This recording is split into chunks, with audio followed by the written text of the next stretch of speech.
નમસ્કાર કિસાન મિત્રો, હું છું ગોવિંદ સર. જય શ્રી કૃષ્ણ, જય દ્વારિકાધીશ, જય માતાજી, જય રામાધણીની, જય જલિયાણ. મિત્રો, આજે મારે તમને જે વાત કરવાની છે ને એ 4 સ્તંભની વાત કરવાની છે. જો આપણે હંમેશા ભગવાનનું નામ લઈને વિડીયોની શરૂઆત કરી છે એની પાછળ કારણ છે કે આપણી વાણીમાં કોઈને ઠેસ ન પહોંચે, એવા શબ્દો ન નીકળે કે જે કોઈને દુઃખ થાય. હવે આજે મારે તમને જે વાત કરવાની છે ને એ છે 4 સ્તંભ. એટલે કે એ કયા કયા? જો ખેડૂત આટલું ધ્યાન રાખે ને ખેતીની અંદર તો 100% બદલાવ આવે જ. કોઈ શંકાને સ્થાન નથી. આ હું બહુ સટીક અને અનુભવને આધારે તમને કહું છું. ખાલી 4 જ વસ્તુ ઉપર તમારે ફોકસ કરવાનું છે, બીજું બધું કરવાનું છે, પણ 4 મેઇન પાયા છે. કોઈ પણ ખુરશી હોય તો 4 પાયા હોય, બરાબર છે? ટ્રેક્ટરના 4 પૈયા હોય, તમે કહેશો સનેડામાં 3 હોય.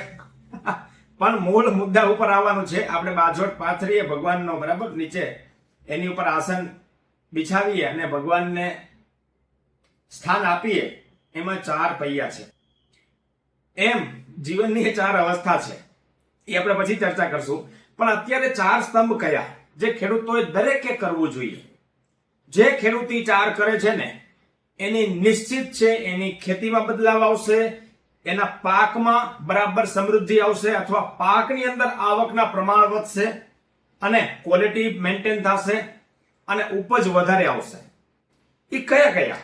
જો એ જાણવું જરૂરી છે. એ 4 છે. એક છે સલ્ફરિક એસિડ, બીજું છે ભૂમિ ચાર્જર, ત્રીજું છે પીએચ બેલેન્સર અને ચોથું છે સ્ટીકર 4-in-1.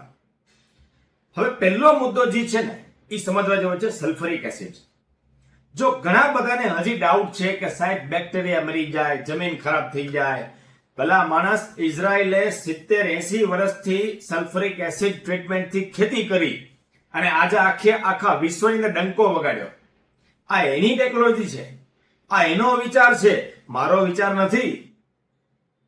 આ તો અમે એક ગ્રુપમાં જોડેલા છીએ, જ્યારે ડિસ્કસ ચર્ચા થતી હોય 300 ખેડૂતો, ભારત દેશના નામાંકિત ખેડૂતો જોડાયેલા છે ઇઝરાયલ ટેકનોલોજી સાથે. ડાયરેક્ટ સંવાદ થાય છે, એમાંથી હું એક છું. ઇંગ્લિશમાં હોય છે, ડિસ્કસ થાય છે સોઇલ ઉપર કે આને ફર્ટિલિટી કેમ તરફ લઈ જાવી, ઓર્ગેનિક મેટર કેમ વધારવી. જો એક બીજું કહી દઉં, અમે એક બહુ 80% સુધી સફળ થઈ ગયા છીએ. એક એવા બેક્ટેરિયા તૈયાર કરી રહ્યા છીએ કે જેની અંદર તમામે તમામ ન્યુટ્રિશન આવી જાય. માઇક્રોન્યુટ્રન આવી જાય, નાઇટ્રોજન, ફોસ્ફરસ, પોટાશ આવી જાય, કેલ્શિયમ, બોરોન આવી જાય, સીવીડ આવી જાય, ફુલ્વિક એસિડ આવી જાય, એમિનો એસિડ આવી જાય. આ બધા જ મોલિક્યુલ 17 જે તત્વ છે એની ઉપર કામ કરી છે. 80% સફળ થઈ ગયા છે, 20% બાકી રહ્યું છે. એ અમને આશા છે, ભરોસો છે, એ પણ થઈ જશે. અને એ નજીવા દરે ખાલી સ્પ્રે કરશો ને મિત્રો, અદ્ભુત પરિણામ આવશે. ખેરી પછી વાત કરશું. અત્યારે મેઇન મુદ્દા ઉપર આવીએ તો સલ્ફરિક એસિડ છે એ વરદાન છે, એ આશીર્વાદ છે ખેતી માટે. જો એ પણ તમને માપ કહી દઉં, ઓરિજિનલ લેવાનું છે. સલ્ફરિક એસિડની અંદર 50% મિલાવટ આવે છે. તમને ઓરિજિનલ જોઈતું હોય તો એની બહુ જાજી કિંમત નથી, માર્કેટ પ્લસ માઇનસ થતું રહે. પણ આજના ભાવ હું તમને કહી દઉં, કિલોના 60 રૂપિયા છે, બરાબર. અને પર એકરે 1 કિલો જ તમારે આપવાનો છે. કદાચ કોઈ લીટરમાં આપે તો કોઈ ચિંતા ન કરતા, કારણ કે વજનમાં ફેરફાર થશે, પણ નુકસાન નથી. બહુ કન્ફ્યુઝન થાય એવો છે જ નહીં. તમે 1 લીટર આપો, ચાલશે, અદ્ભુત રિઝલ્ટ આવશે. તમે કોઈ પણ ખેતી કરતા હોય, જ્યાં તમે પાણી આપતા હોય, છોટું પાણી હોય, જો હું પાકના નામ નથી લેતો, પણ તમામ પાક આની અંદર આવી ગયા. જે પાણીના ટીડીએસ અથવા ક્ષાર અથવા પીએચ વધારે છે, 1000 થી ઉપરની વાત કરી, ચલો 1000 થી નીચે હોય એ ખેડૂતે દર 15 દિવસે 200 લીટર બેરલમાં 500 ml અથવા અડધો કિલો, કદાચ કન્ફ્યુઝન ન થાય એટલે બેમાંથી ગમે એ ચાલશે, ડાયલ્યુટ કરી સલ્ફ્યુરિક એસિડ 98% પ્યોર આવે છે. મેં તમને ભાવે કીધા કૈલાસ એગ્રોમાં મળી જશે. બરાબર. આને દર 15 દિવસે તમારે ચલાવવાનું છે. નીચે જમીનમાં સ્પ્રે નથી કરવાનો. પાકની કોઈ પણ અવસ્થા હોય, કોઈ પણ ખેતી હોય, બાગાયત હોય, રેગ્યુલર હોય, કપાસ હોય, જે કંઈ પણ તમે પિયત આપી શકતા હોય એની વાત છે. જેને 1000 થી 2000 TDS યા પીએચ 8 થી ઉપર છે, એને ક્ષાર તોડવા માટે 1 લીટર અથવા 1 કેજી સલ્ફ્યુરિક એસિડ દર 15 દિવસે કોઈ પણ અવસ્થાએ આપી શકાય. અદ્ભુત પરિણામ આવશે. મોલિક્યુલ તોડવાનું કામ કરશે. આ બેક્ટેરિયાને નુકસાન કરે એવી પ્રોડક્ટ નથી. તમારે ક્યાં ડાયરેક્ટ ચલાવવાનું છે? મિત્રો, ચલાવીને જોવો, ખેતી બદલાઈ જશે. આ અમે ઓલરેડી પ્રયોગ કરી છે. 4200 TDS ના પાણીમાં અમે ખેતી કરી છે. સમજો કઈ રીતે. સલ્ફ્યુરિક એસિડ ટ્રીટમેન્ટ પહેલો મુદ્દો. બરાબર. અને હા, 2000 થી ઉપર જે TDS છે એને તમારે માત્રા વધારવી હોય તો વધારી શકો. તમે 1.5 લીટરે કરી શકો, 2 લીટરે કરી શકો, નુકસાન નથી. બહુ અદ્ભુત ફાયદો થશે. જે મોલિક્યુલ જમીનમાં ફિક્સ પડ્યા છે અલભ્ય સ્વરૂપમાં, એને લભ્ય સ્વરૂપમાં લઈ આવવાનું કામ છે ને સલ્ફ્યુરિક એસિડ કરશે. પણ એને આપવાનું કેવી રીતે? માની લો કે તમે 4 કલાક પાણી ચલાવો છો, તો 2 કલાક પાણી ચલાવવાનું, પછી આ સલ્ફ્યુરિક એસિડ વાળું જે દ્રાવણ છે જેને આપણે ખાતરનું નામ આપીએ, બરાબર, એસિડ ચડાવી દેવાનું. એના પછી પાછા 2 કલાક પાણી હલાવવાનું. બરાબર. 2 કલાકનું હોય તો 1 કલાક પછી હલાવવાનું જમીનમાં. થઈ ગયો ક્લિયર? આ વરદાન છે. દર 15 દિવસે લખી જ નાખવાનું, આ તારીખે ચલાવવાનું છે. અદ્ભુત પરિણામ. મોલિક્યુલને કમ્પ્લીટ તોડી, બોન્ડિંગ તોડી અને પ્લાન્ટને પ્રોવાઈડ કરશે. બરાબર. આ અમે અનુભવ કરી છે. આખા ભારત દેશમાં આનો પ્રયોગ થાય છે. પણ એટલા માટે કહું છું કે તમે કરશો, 100% એનો ફાયદો છે. હવે આવે છે બીજો આયામ, એટલે કે ભૂમિ ચાર્જર. મિત્રો, આ ગુજરાતમાં લઈ આવવા માટે અમને ગર્વ છે. હું એટલા માટે જ લઈ આવ્યો છું કે ખેડૂતોને પૈસાદાર બનાવવા માટે. આની કોઈ ઝાઝી કિંમત નથી, પણ આ જે મોલિક્યુલ છે ને, જેને જેને વાપર્યું છે ને, એ રાજીના રેડ છે કે સાહેબ શું પ્રોડક્ટ દમદાર તમે લઈ આવ્યા. અદ્ભુત રિઝલ્ટ. દર 15 દિવસે જેને પૈસાદાર થવું હોય ખેતીમાં, જો પૈસાદાર થવાનો શબ્દ હું વાપરું છું, એના માટે ભૂમિ ચાર્જર વરદાન છે. આના જેવી પ્રોડક્ટ માર્કેટમાં નથી. આ ભાવે નથી, આ મોલિક્યુલ વાળી નથી. હવે તો મને કોમેન્ટમાં લખજો 300 રૂપિયામાં લીટર મિત્રો કોણ આપે? અને એવી દમદાર પ્રોડક્ટ છે. જેને જેને વાપરી છે એ સમૃદ્ધ થઈ ગયા ખેડૂત. અમે તો વર્ષોથી ઉપયોગ કરી છે. બરાબર. દર 15 દિવસે 1 એકરે કોઈ પણ ખેતી, કોઈ પણ અવસ્થા, કોઈ પણ પાક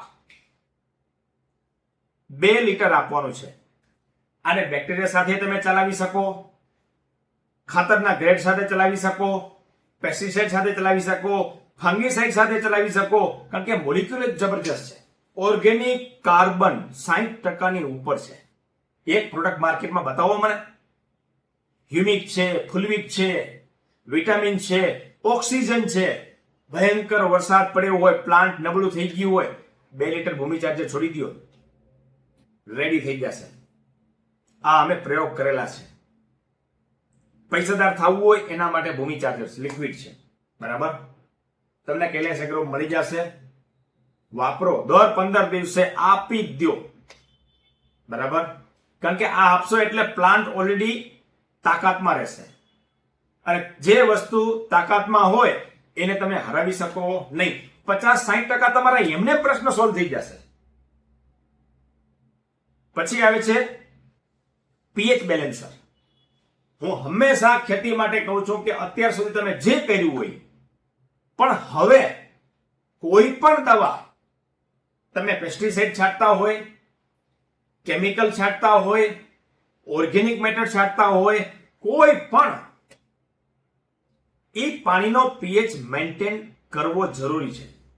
તમે દરિયા કિનારે નાવા જાઓ, કેવું ખારું પાણી છે. તમે કેમ ઘરે આવીને અથવા બાથરૂમમાં નાવા જાશો, ઈને એ કપડા પહેરી નાખો, ધીરે જો લ્યો, તો તમારા પત્તીને પણ અસર થાય. મોલિક્યુલ અંદર જાય જ નહીં. જાય તો પ્રમાણ 20 થી 30% હોય. તમને રિઝલ્ટ મળે કઈ રીતે? અત્યાર સુધી કોઈ કહેવાનું જ નથી. અદ્ભુત. આ પ્રયોગ કમ્પલસરી કરવો. તમે ગમે ત્યાંથી લ્યો, પણ પીએચ ઘટાડો. કોઈ પણ દવા, કોઈ પણ ફંગીસાઇડ, કોઈ પણ પેસ્ટિસાઇડ, કોઈ પણ ખાતરનો ગ્રેડ 5 થી 6 ના પીએચ ઉપર જોઈ આપવામાં આવે, એના પરિણામ અદ્ભુત નીકળ્યા છે. 100% એ લાગુ પડે. કેમ આવું હું કહું છું? આ નાની નાની પ્રેક્ટિસીસ છે, એ સુધારવાની જરૂર છે. આપણા માઇન્ડમાં ઘૂસી ગયું છે, હવે આવું તો હાલ્યા રાખે. કરો. તમને એમ લાગે ને તો થોડાકમાં ટ્રાય કરો. તમારી સામે જશે રિઝલ્ટ. હું કહું છું એટલે નહીં, આ જેને બદલાવ કરવો છે એની વાત છે. પીએચ 5 થી 6 કોઈ પણ દવાનો સ્પ્રે કરવામાં આવે, જો નાખવું કેવી રીતે? પીએચ બેલેન્સરની જાજી કિંમત નથી. હું તમને કિંમત કે 350 રૂપિયા છે લીટરના ભાવ. કેલેસ એગ્રોમાં મળી જશે, અથવા તમને બીજે ક્યાંયથી મળે, મને કોઈ વાંધો નહીં. તમે વાપરો, તમે ઉપયોગ કરો, પ્રેક્ટિસ કરો. બરાબર? ફક્ત ને ફક્ત 200 લીટરમાં તમારે 100 ml જ નાખવાનું છે, અને પંપ હોય તો તમારે ફક્ત 7 ml નાખવાનું છે. અથવા જેનો પીએચ વધારે છે એને જોઈ લેવાનું. બરાબર? પીએચ બેલેન્સર વાપરો. પીએચ પહેલા પાણીની અંદર પાણી ભરી દો, પાણી કેરબામાં અથવા તો ડ્રમમાં ભરી દો. પીએચ બેલેન્સર પહેલા નાખો, પીએચ તમારો ઘટી જશે. પછી જે દવા, ફંગીસાઇડ, જે કાંઈ પણ છે, અદ્ભુત પરિણામ નીકળ્યા છે. ત્રીજો સ્તંભ થયો. ચોથો સ્તંભ આવે છે સ્ટીકર. હજી ઘણા બધાને ખ્યાલ જ નથી કે સ્ટીકરની અંદર શું શું આવે, સ્ટીકર શું કામ છાંટવો જોઈએ, શું કામ ઉપયોગ કરવો જોઈએ. તમે જે સ્પ્રે કરો છો, ઘણા એવા ઇન્સેક્ટ છે જેને ખબર છે કે આપણે નીચે સંતાઈ જવાનું છે. હવે તમારી દવા ત્યાં પહોંચશે જ નહીં, તમે કરશો શું? તમારો આનો જાજો ખર્ચો નથી. સ્ટીકર આપણે 4-in-1 બનાવેલું છે, જેમાં પેનિટ્રેટર છે, સ્ટીકર છે, એક્ટિવેટર છે. બરાબર? આ 4 મોલિક્યુલ છે. તમને ક્યાંય પણ મળી જતા હોય આ કિંમતમાં. આ જે સ્ટીકર છે ને, આપણે જે બનાવેલું છે 4-in-1, 2200 થી 2000 રૂપિયા લીટરનો ભાવ છે. એ સામે સેમ પ્રોડક્ટ છે. પંપે ફક્ત 5 ml નાખવાનું છે. કિંમત કેટલી? સાવ નજીવા ખર્ચે લઈ આવ્યા છે આપણે. આ ચોથો સ્તંભ મેં તમને કીધો, સ્ટીકર વગર કોઈ પણ દવા, કોઈ પણ પેસ્ટિસાઇડ, કોઈ પણ સ્પ્રે કરવાનો નથી. કારણ કે એને અંદર ઘુસાડવાનું કામ જ સ્ટીકરનું છે. પત્તીની નીચે છેક સુધી લઈ જવું, ટ્રાન્સલેમિનેટ આમથી આમ, એ પેનિટ્રેટરનું છે. પેનિટ્રેટર ન હોય તો એ દવાનો અસર ઘટી જાય. કારણ કે અંદર પહોંચવું તો જોઈએ, પાનના નીચે પહોંચવું જોઈએ. આ જે કથીરી છે એ ખતરનાક રોગ છે, થ્રિપ્સ છે એ ખતરનાક રોગ છે. હવે આવી નાની નાની ભૂલ તમે કરેલી હોય તો શું થાય? ઘણા શેમ્પુ નાખે છે. અલા ભાઈ, એને નવડાવવાનું નથી, આપણા બાલ નથી કે શેમ્પુ નાખવાનું છે? નો હાલે. સ્ટીકરનું કામ અલગ છે, જેમાં 4 મોલિક્યુલ આવે. બરાબર? સ્પ્રેડર ફેલાવાનું કામ કરે, પેનિટ્રેટર નીચે ઉતારવાનું કામ કરે, ચોટાડવાનું કામ કરે. આખે આખું દવાને ચોમાસામાં તો વધીને તમે આજે સ્પ્રે કરો અત્યારે, અને 2 કલાક પછી વરસાદ આવે ને તો એ મોલિક્યુલ અંદર વયા ગયા હોય. આવી દમદાર પ્રોડક્ટ છે. ક્યાં 2200 રૂપિયા અને ક્યાં 450 રૂપિયા? મને કયો જી. ન ઉભા રહી શકે. કારણ કે એવી સાચી પ્રોડક્ટ ખેડૂતો સામે રાખવી જ મહત્વની છે. જો મેં 4 સ્તંભ ખેતીના કીધા, આ 4 જે ખેડૂત કરે છે, ગમે ત્યાંથી કરે છે, એવું નથી કે મારી પાસે તમે લ્યો, તમને મજા આવે ત્યાંથી લ્યો, પણ આ 4 વસ્તુ કરો, તમે ઓલરેડી 80% જંગ જીતી ગયા. 4 આયામ મેં તમને કીધા. બરાબર? આ અમે પ્રેક્ટિસ કરી છે, બાગાયત વાળા છીએ, એટલે બહુ અમારે ધ્યાન રાખવું પડે એક એક મુદ્દાનો. અમે આ ઉપયોગ કરેલા છે, આનો પ્રયોગ લીધેલા છે, અદ્ભુત પરિણામ મળ્યા છે. કોઈ ફંગીસાઇડ કામ ન કરે, બને યાર આવડી સરસ મજાની મોલિક્યુલ લેબની અંદર તૈયાર થાય, જેના સાયન્ટિસ્ટના પગાર લાખો રૂપિયા હોય, આપણા માટે બનાવતા હોય, એવું બને ક્યારે કે ઈ રિઝલ્ટ નો આપે? પણ આપણી પ્રેક્ટિસ જ ખોટી છે. અત્યાર સુધી કોઈ કહેવાવાળું નથી, એટલે ક્યાંક ને ક્યાંક ભૂલ થાય છે. તો આ હતા 4 આયામ જે ખેડૂત આ કરે છે એની ખેતી 100% સમૃદ્ધ છે, ખર્ચ અડધો છે, આવક ડબલ છે, એ નિશ્ચિત છે. બરાબર?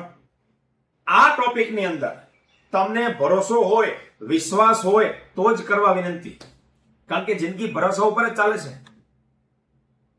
હું જે કાંઈ કહું છું અહીંથી બહુ વ્યવસ્થિત સટીક માહિતી મેં તમને કીધી છે. આ અમે ઓલરેડી પ્રયોગ કરેલા છે ને હાલમાં કરીએ છીએ. આ 4 જ સ્તંભ છે અમારી પાસે. બાકી તો જે સમય પ્રમાણે ન્યુટ્રિશન આપવું આપણે એ આપીએ જ છીએ, પણ આ 4 તો મસ્ટ, ગમે તેમ થાય, કોઈ પણ કન્ડિશનમાં. બરાબર? જેને પ્રગતિ ખેતીમાં લઈ આવ્યો એની વાત છે. જય મહાકાલ, જય મહાદેવ, જય માતાજી. આભાર.